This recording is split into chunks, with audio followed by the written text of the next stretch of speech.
Namaste. This channel is dedicated to all those scientists who have spent better parts of their lives in laboratories without being able to realize the fortunes of their hard labor. Maybe they may not have even tasted the fruits of their hard work.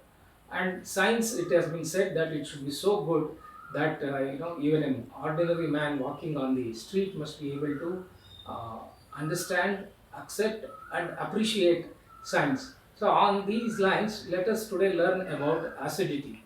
We all have heard about acidity. Sometimes it is actually also called as heartburn. What happens is formation of acid is a natural process. Let us see how this treatment for this started. Whenever there is acidity, we usually start drinking water, and that is one way of diluting the acid that is there. Otherwise, the medication for this was use of alkaline substances. You have so many preparations, gels, tablets, and all chewable tablets are there. In this, what happens is that it is actually a titration of acid-base titration, wherein because acid reflux is there, you use an alkali, chew it, either drink it, so that there is neutralization.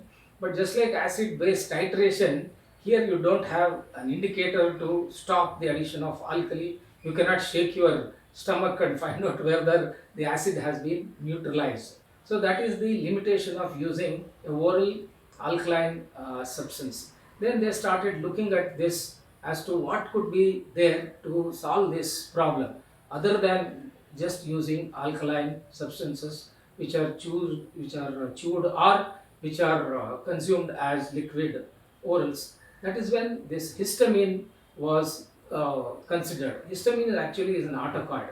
When histamine is released, histamine actually is released as a defense mechanism in our body. It also has been said that if histamine were not to be released, sometimes the injury or insult, whatever that is there to the body, may heal in a better manner. But when histamine is released, what happens is there are so many things that happen.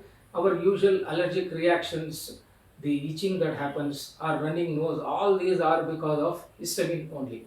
Then the classical antihistaminic agents came into being. When you use an antihistaminic agent, usually the cold that is there, other itching sensation or whatever that is there can be stopped.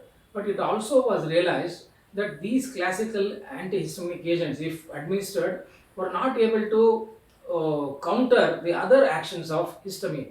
That is when it was thought that histamine must be having at least one more receptor. So when then experiments were done, and it was possible to find out that histamine, when it reacts with other receptors which were given the name as H2, capital H super scored with 2, Arabic 2.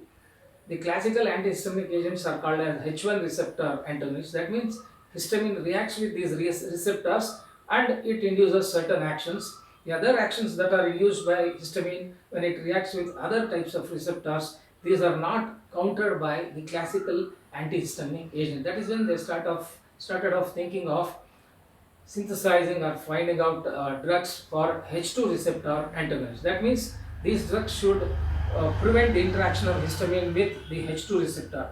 For this, the study started in a systematic manner. As I have said, it is my intention is to see that whatever that is being discussed is possible for an ordinary man to understand. First of all, we have understood that there is histamine, and because of histamine release, what happens? For that, there are drugs, and so the same histamine also causes other set of reactions or disturbances which cannot be countered by the classical antihistaminic agents. Here, that H2, when the histamine reacts with H2 receptors, acid secretion increases. So you have to find out drugs for that. For this, it took 13 years. It is also given as a classical example of rational drug design, wherein systematic studies started and the structures of the compounds were changed in such a manner that ultimately they were able to come out with a particular drug which was called as cimetidine. And structural changes were made on this, and it took 13 years for cimetidine to be there in the market, and it was able to counter the acid production, or acidity could be solved. But still, I am giving this example as if somebody focuses very deeply into a particular uh, problem, that means if there is deep study and deep knowledge, in-depth knowledge is there, we can come out with fantastic solution. So this research did not stop at this level.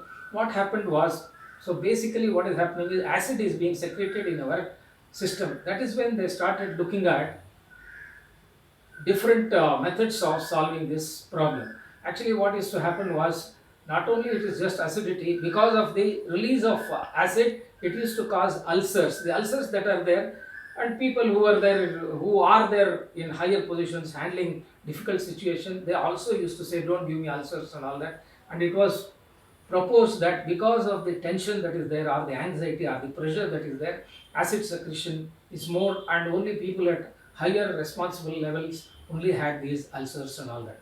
Later on, it was found out that this ulceration which is there is caused by a bacterial infection. Actually, Nobel Prize was given for this, and the causative organism is Helicobacter pylori. A scientist drank one conical flask full of Helicobacter pylori and proved that it causes ulcers.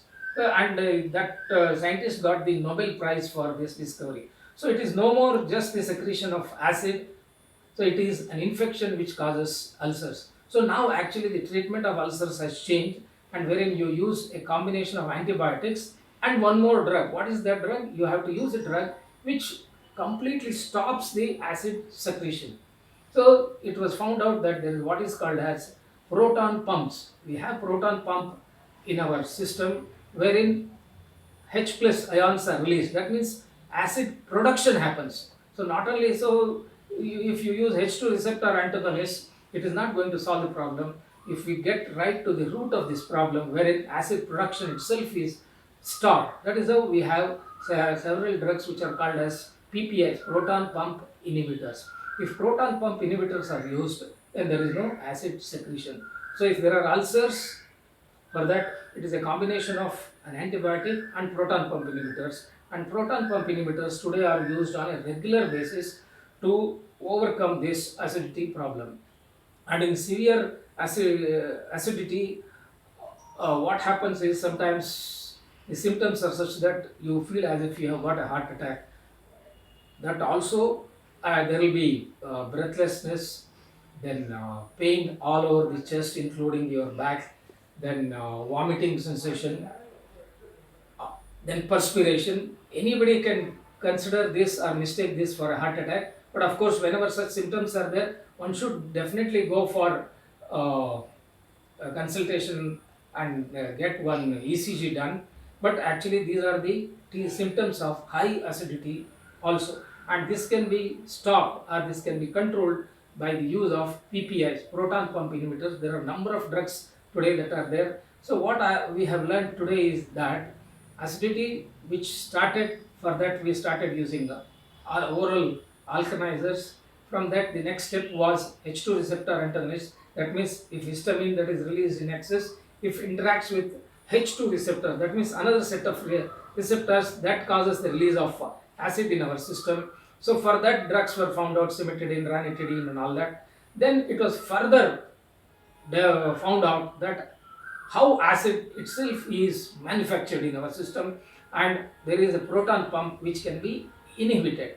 For that also, proton pump inhibitors have been invented, and today we can say that we have totally conquered this problem of acidity by a systematic approach towards this problem.